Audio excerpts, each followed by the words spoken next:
es la infección urinaria y el embarazo. ¿Ya? La infección urinaria y el embarazo. Como mencionamos, la infección urinaria y el embarazo es una de las infecciones más frecuentes, digamos, de lo que hay en el embarazo. Más infección urinaria. Fluctúa más o menos del 8 al 10%. O sea, de 100 gestantes que vamos a tener, promedio del 8 al 10% van a tener infección urinaria. ¿Ya? Y esto además, como dice, se relaciona con importantes problemas para el feto, para el producto, como parto prematuro, bajo peso, infección y mortalidad perinatal para la madre. Y para la madre puede haber anemia e hipertensión. Entonces, la infección del tracto urinario se define como la existencia de bacterias en el tracto urinario capaz de producir alteraciones funcionales y o morfológicas, ¿no?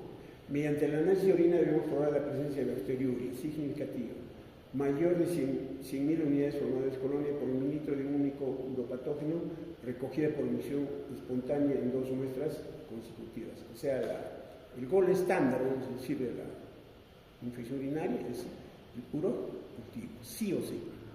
Solamente aquí, digamos, en nuestro hospital no hacemos puro cultivo, a todos, digamos, hacemos un tamizaje, digamos, de infección urinaria. Leucocitos tal, ya decimos, mira, esto es pielonefritis, que hay, digamos, de repente cilindros, etc. Estamos dando un tratamiento. Generalmente no, o muy poco, nos responden, por decir, a ver, se pone la indicación o se manda de repente y no responden, digamos, al urocultivo. Pero el gol estándar para la infección urinaria es urocultivo y debemos tener mayor de 100.000 unidades, unidades de colores por mililitro, ¿no? Y depende, digamos, cómo tomemos eso, ¿no? Con sondas o una, digamos, en algunas circunstancias puede ser por función suprapúbica. Desde el punto de vista fisiopatológico sabemos que hay, pues, modificaciones en el tracto urinario, sí o sí, desde el punto de vista, vamos a decir, fisiológico, ¿no? Como dicen las gestantes, se presentan modificaciones fisiológicas y anatómicas que van a elevar el riesgo de infección del tracto urinario. La más importante, como dice, es la dilatación pielocalicial, la que contribuye en factores mecánicos seminales, dando lugar al hidrouréter o la hidronefrosis, ¿no? Esta ectasia uterorenal puede agregar hasta 200 mililitros de orina, ¿sí? También la compresión mecánica del útero sobre el uréter derecho se inicia al final del primer trimestre.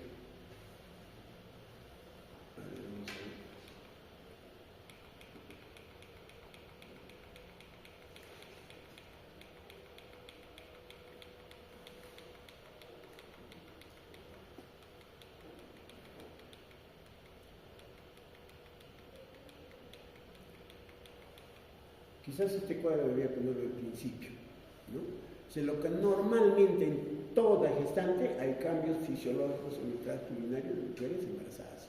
O sea, ustedes tienen que entender eso. O sea, todos debemos entender como médicos que hay cambios fisiológicos en el tracto urinario de mujeres embarazadas. Por eso en el control prenatal no van a haber un control prenatal donde no tenga un examen de orina. Porque el hecho que haya estos cambios fisiológicos va a condicionar la infección del tracto urinario. Acá están estos cambios: dilatación de uréteres y las pelvis renales, disminución de la peristalsis ureteral, hay aumento del volumen urinario en los uréteres, de lo que era antes 2-4 milímetros, puede llegar hasta 50 ml, ¿no? Este fenómeno produce una columna líquida continua que ayuda a la propagación de la infección desde la vejiga hasta el riñón. O sea, eso tienen que entender que hay estos cambios, ¿no? Hay disminución del tono vesical, lo que se asocia al aumento del volumen urinario en la vejiga, aumento de la capacidad vesical y disminución vasodental. El volumen urinario residual aumenta de 5 a 15 mililitros en el estado de no embarazo, puede aumentar hasta 20-60 mililitros durante la gestación. Y este hecho que se retenga hace que haya, pues, mayor riesgo de infección urinaria. Y también, como dice, hay hipertrofia de la musculatura longitud del uréter. Y una cosa importante, el pH urinario está elevado durante el embarazo, el pH urinario, especialmente por la excreción aumentada del bicarbonato. O sea, normalmente, recuerden que hay un aumento del 50% más o menos del plasma en una mujer gestante, 50%. Y todo esto hace que haya un pH elevado que va a favorecer la multiplicación bacteriana. Entonces, todo esto va a conducir a lo que estamos.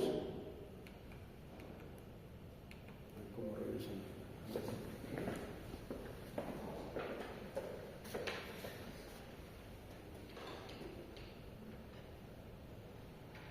Este cuadrito debe estar al principio, ¿no?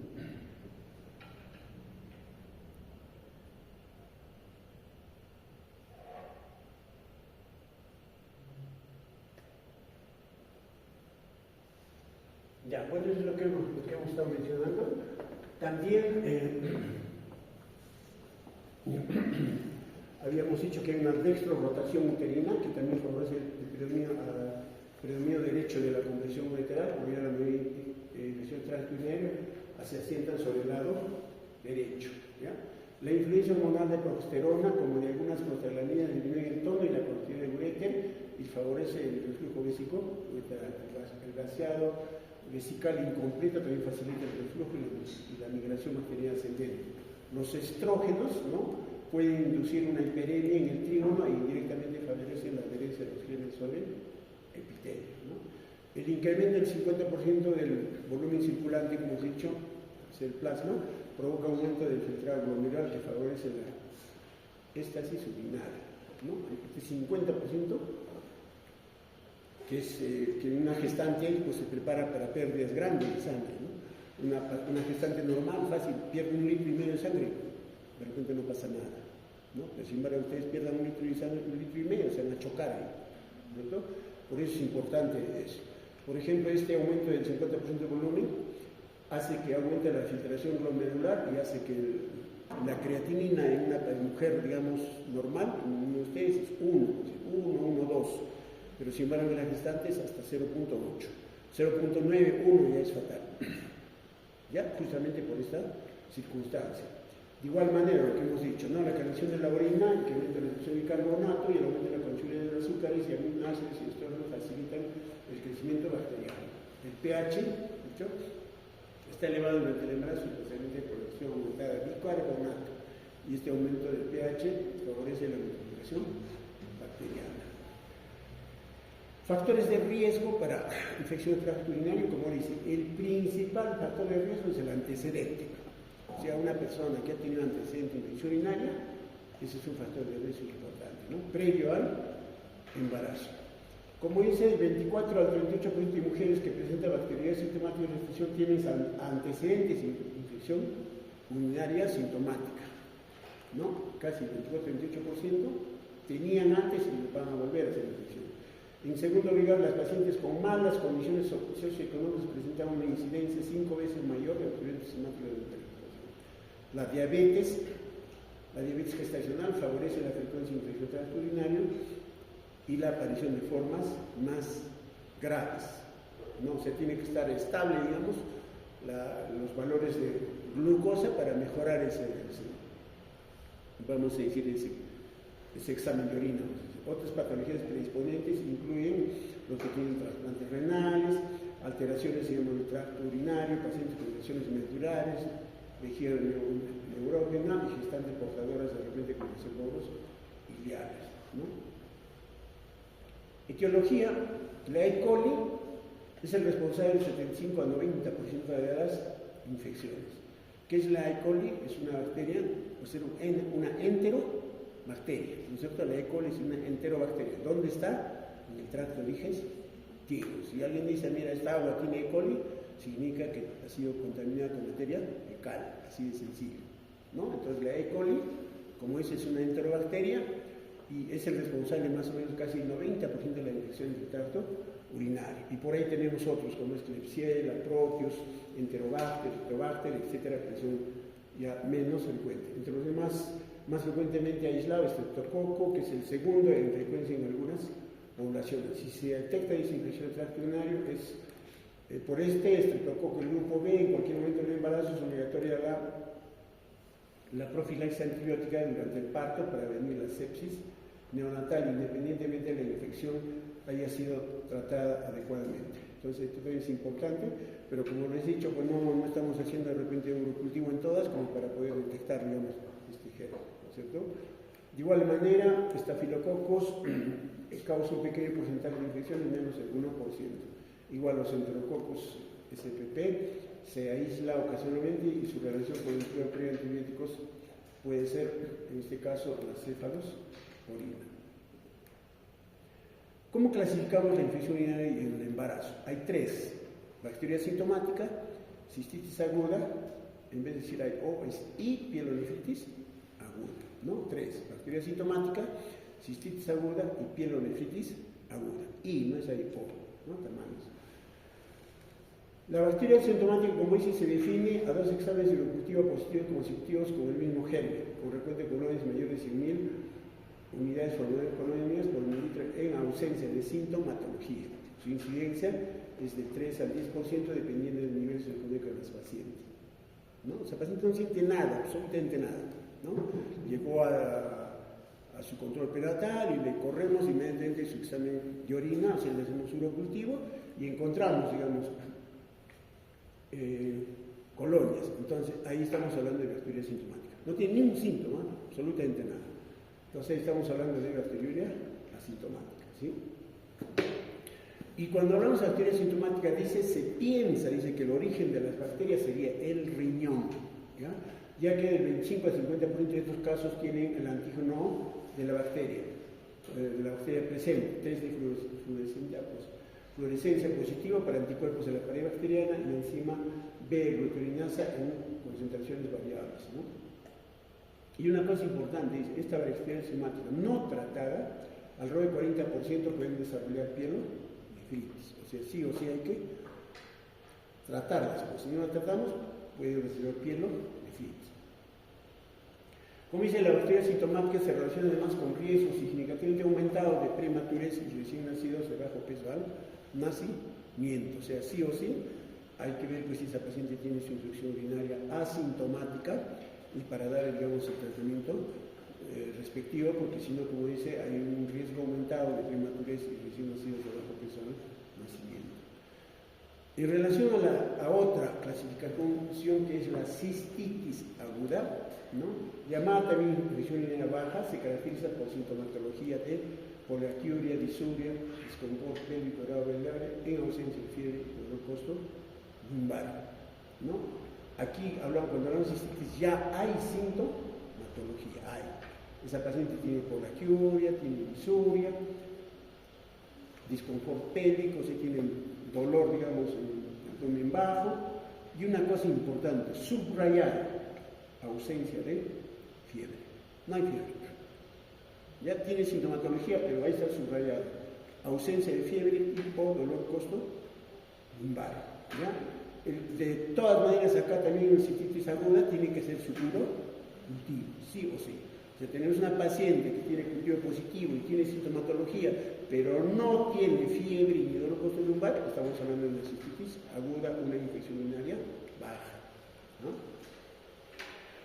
Entonces, independientemente del número de colonias, habiendo sintomatología, la infección debe calificarse como cistitis y por lo tanto tratarse como tal. La FDA reconoce como infección solo un recuento de 100.000 colonias, como se ha dicho, ¿no? Sí o sí tiene que haber sintomatología.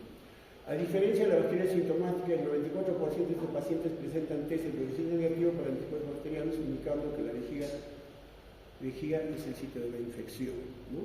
Se dice que la bacteria sintomática puede ser riñón, por todos los exámenes que les han hecho, y generalmente la cistitis aguda dice que puede ser la vejiga. O sea, cuando hay sintomatología es vejiga, ¿no? La otra patología, otra clasificación es la pielonefritis aguda, ¿ya? La pielonefritis aguda o infección urinaria alta es la forma más grave de presentación de la infección del tracto urinario, ¿ya? El cuadro clínico se caracteriza por fiebre. Va a tener la misma sintomatología de la cistitis aguda. Aquí lo que nos va a diferenciar si es pielo es la fiebre. O sea, si tenemos una paciente con molestias urinarias y tiene fiebre, ¿qué es eso? Pielonefritis. Punto, así, fiebre y molestias urinarias, eso es pielonefritis. Y de repente le hacen una puño percusión lumbar, dolor en el región opuesto lumbar, eso es una pielonefritis, como dice. Ya el cuadro clínico se realiza por fiebre que puede llegar a ser elevada, sobre los 39 grados centígrados, porque recuerden que la E. coli es una enterotoxina, o puede dar enterotoxinas que causan pues fiebres bien altas, 39, 40 grados más o menos. ¿Ya? La bacteria es siempre significativa y el 7 a 10% de los casos se produce bacteriemia, vamos a decir, ¿no? Entonces, para hablar de pielonefritis, una paciente que tenga molestias urinarias, tiene cultivo positivo y hay fiebre, o también puede haber dolor en la región costo-lumbar. O sea, no trate de buscar otra cosa. Fiebre con molestias urinarias, es una gestante, entonces es una pielonefritis. El hecho más significativo, dice, es que el 2 al 3% de estas pacientes pueden desarrollar shock séptico por las enterotoxinas que produce la E. coli, ¿no? Con la consiguiente gravedad para la madre y feto. Menos frecuentemente la pielonefritis aguda se asocia al síndrome de dificultad respiratoria adulta, muchas veces mortal, o sea, puede producir también pulmón de shock, así se llama, un pulmón de shock. La mayoría de las infecciones urinarias altas se producen en los 2 últimos trimestres de la gestación, 67% y 20% en el puerperio. O sea, la mayoría de infecciones se da en el embarazo y un 20% puede ser en el puerperio, ¿no? Entonces, cuando no hay pielonefritis aguda, como dicen, pueden experimentar trabajo de parto. No, como dice, contracciones uterinas frecuentes e intensas debido a que la mayoría de los gérmenes involucrados contienen fosfolipasa A2, enzima fundamental para la síntesis de prostaglandinas, sustancias envueltas en el inicio del trabajo de parto. O sea, si una paciente tiene, vamos a decir, es una gestante y tiene molestias urinarias y tiene fiebre, es una pielonefritis aguda. Entonces, encima puede venir con amenaza de parto pretérmino, si es antes de término, entonces no vamos a querer parar, digamos, solamente la amenaza, sino tenemos que tratar la infección, ¿no es cierto?, para que desaparezca puestos, vamos a decir, los gérmenes que están produciendo la fosfolipasa A, que como dice que es una enzima fundamental para la síntesis de prostaglandinas, que van a tener que ver con el inicio de trabajo de parto, ¿no? Y como dice, la bacteria sintomática no trata de evolución más o menos el 13 al 65% de casos a pielonefritis aguda. Con tratamiento, en cambio, estos porcentajes disminuyen del 0 al 5.3%. De las pacientes con pielonefritis aguda, el 28% puede desarrollar bacteriuria recurrente y un 10% presenta nuevamente otra pielonefritis aguda durante el embarazo. Puede ser que nuevamente, como dice el 28%, otra vez va a ser otra infección de acá a un mes, vamos a decir, ¿no? Y un 10% puede presentar durante el mismo embarazo, para el cual el tratamiento es, como vamos a ver posteriormente, ¿no? Si se sospecha infección urinaria en cualquiera de sus formas, el examen serio y productivo son fundamentales para hacer el diagnóstico, ¿no? El tratamiento de la infección urinaria es dejar las vías urinarias libres de gérmenes, ¿no? Y para lograrlo deben utilizarse antibióticos que sean efectivos contra los microorganismos que se observan con más frecuencia en estas infecciones, como es el coli, Klebsiella, proteos, etc., y que además sean inocuos para el feto. Recuerden que el ginecólogo siempre piensa en dos pacientes, para todo. ¿No? ¿Cómo está la mamá y cómo está el bebé? Sí o sí. Y el manejo igual. Tratamiento, ¿le va a hacer daño o le va a hacer daño? Por eso que dice que sean inocuos para el feto, ¿sí? El monitor está sobrecalentado, sobre la salida y el monitor frío. ¿Qué ha pasado? Está elevado. ¿Ah? Siempre sale eso. Entonces, como dice, manejo y tratamiento clínicamente, ampicilina y gentamicina mejora los síntomas de un 85% de los pacientes, permaneciendo un 15% sin respuesta o con respuesta parcial, dependiendo de los lugares. Estamos en Puno, digamos, a ver, no es tanto, digamos, a veces de las comunidades, etcétera, están mal, se van a la farmacia a comprarse un medicamento, toman una pastillita y se acabó, ¿no? Pero casi no hay eso, todavía vamos a decir, está en virgen, vamos a decir, y casi nosotros, especialmente aquí en Puno, utilizamos ampicilina y gentamicina, sí o sí, de cajón, ¿no? De cajón, ampicilina y gentamicina. Y tenemos buena respuesta. Ahorita no recuerdo a ver, alguien no fue refractario a eso, no tengo claro, vamos a decir. Se observó que los antibióticos a los cuales los genes mostraron mayor sensibilidad fueron cefalosporina de primera generación, nitrofurantoína, gentamicina, cotrimoxazol y ampicilina. También, digamos, todas las infecciones por vía urinaria alta, ya sea bacteriana sintomática o cistitis, el tratamiento es vía oral. ¿Ya? El tratamiento es vía oral. El tratamiento endovenoso es para la paciente que tiene fiebre, o sea, ¿para quién? Para la pielonefritis. Pielonefritis sí o sí se hospitaliza por todo lo que hemos mencionado y debe darse tratamiento endovenoso, que generalmente usamos ampicilina y gentamicina. Lógicamente acá tiene que correrse el cultivo y antibiograma, en 3 días llega el cultivo y antibiograma y vemos pues, si es sensible o no es sensible y para rotar o para cambiar. Y también hay lo que manda pues la clínica, ¿no? Si estaba con fiebre, estaba mal, taquicardia, etc., le hemos dado antigenta, mejoró, punto, ¿no? Así en el examen no salga pues que es resistente, ¿no? De repente no sale que es resistente, pero la paciente está súper mejor, ya no está taquicardia, ya no está con fiebre, entonces, ya pues, porque recuerden que la medicina no es matemáticas, ¿no es cierto? ¿No? Como dice entonces, por vía oral, generalmente los medicamentos de primera elección son las cefalosporinas, de primera elección. La cefalexina, por 500 miligramos cada 6 horas, por 10 a 14 días, vamos a decir, ¿no? O podemos usar nitrofurantoína. Ahora la nitrofurantoína que está viniendo es, vamos a decir, cada 12 horas.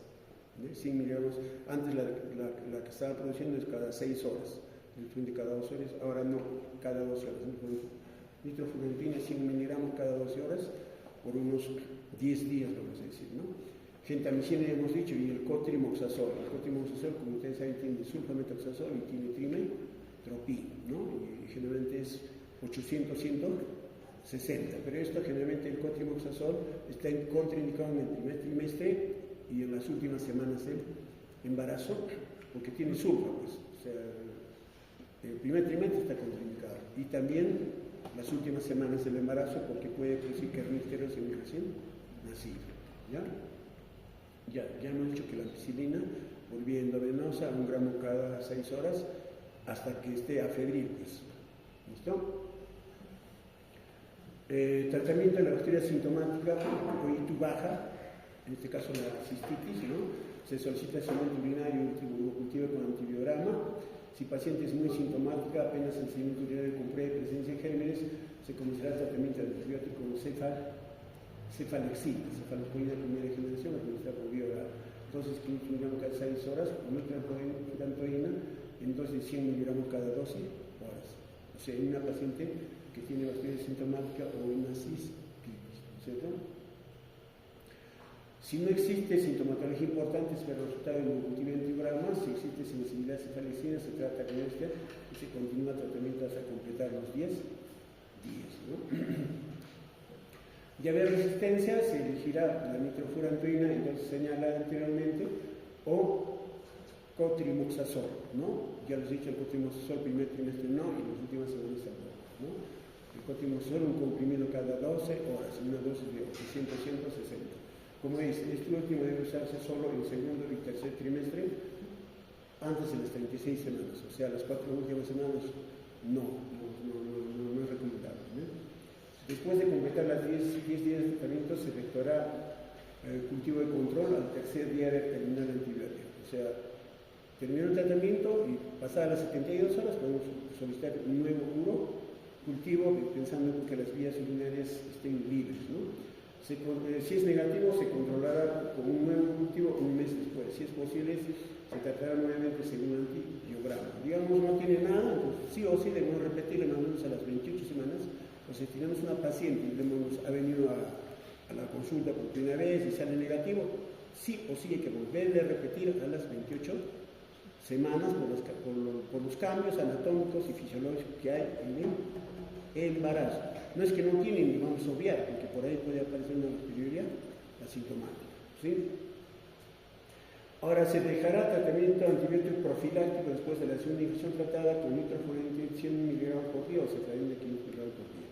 O sea, tenemos una paciente que ha venido vamos a decir, a las 24 semanas con pielonefritis, y a las 30 semanas otra vez viene con pielonefritis.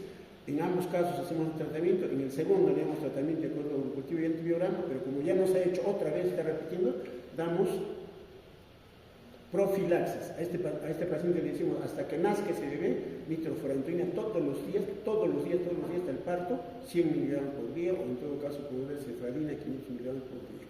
Si no, nos va a volver a hacer una tercera y puede ser más grave. ¿Entiende? O sea, a partir de la segunda ya no usar tratamiento antibiótico profiláctico. ¿Cómo? Después de la segunda infección tratada, ¿cómo? Nitrofurantoína 100 miligramos por día, o podemos darle cefradina, 500 miligramos por día. Todos los días hasta que sea el parto. ¿Sí? En la pielonefritis o ITU alta, como dice, sospechada esta forma de infección, debe hospitalizarse a la paciente y practicar exámenes urgentes, cemento urinario, urocultivo y recuento de globos blancos, un hemograma completo. Entonces, confirmar la presencia de gérmenes y piocitos en el examen de orina, se inicia tratamiento antibiótico que debe ser de amplio espectro. Usamos realmente ampicilina 1 gramo cada 6 horas, más gentamicina 89 cada 8 horas. ¿Cierto? Después, digamos, también puede usarse cefazolina 1 gramo cada 8 horas endovenoso. ¿Ya? Se debe dar analgésicos y antipiréticos. Recuerden que hemos dicho que este paciente puede ser temperaturas altas, 39-40 grados centígrados. ¿No? Analgésicos y antipiréticos según necesidad, junto a medidas físicas, control obstétrico, monitorización de ciclos maternos fetales y vigilancia de la diuresis, ¿no? Llegado el cultivo, que generalmente se da a las 72 horas, se comprueba sensibilidad a antibióticos. De haber persistencia o de no haber respuesta clínica, a las 72 inmediatamente debe cambiarse el antibiótico, que debe prolongarse por 10 días, ¿no? Si no mejora, entonces debemos rotarlos, de acuerdo al cultivo y antibiograma, ¿no? Aquí podemos pasar de repente a ceftriaxona, etcétera, ¿no? Ceftriaxona, amicacina, en vez de gentamicacina, etcétera. Si es que no responde a, vamos a decir en este caso, la gentamicina, que es lo que más comúnmente se usa, ¿ya? Si hay buena respuesta a la cefazolina endovenosa, se cambia a cefradina oral, ¿no? La pasamos oral, cada 6 horas, 24-48 horas después de hacerse febril. Con cefradina oral se completan 12 a 14 días de tratamiento. Con terapia endovenosa, 85% de los pacientes hacen febril a las 48 horas y 97%, o sea, casi todas, en 96 horas, ¿no? 3 días después de finalizar el tratamiento se efectúa un cultivo de control. A 72 horas debe hacerse un nuevo cultivo. Si el control es positivo, se tratará nuevamente según antibiograma durante 10 días. Con posterioridad, un cultivo de control también se utiliza esquema profiláctico hasta el término del embarazo, ¿no? Si otra vez nos hace, entonces profilaxis. Esto ya hemos visto los cambios fisiológicos transpersonales de embarazada, que sí o sí deben saber, deben conocer para entender, digamos, a una gestante. ¿Ya? Ahí nos vamos a quedar.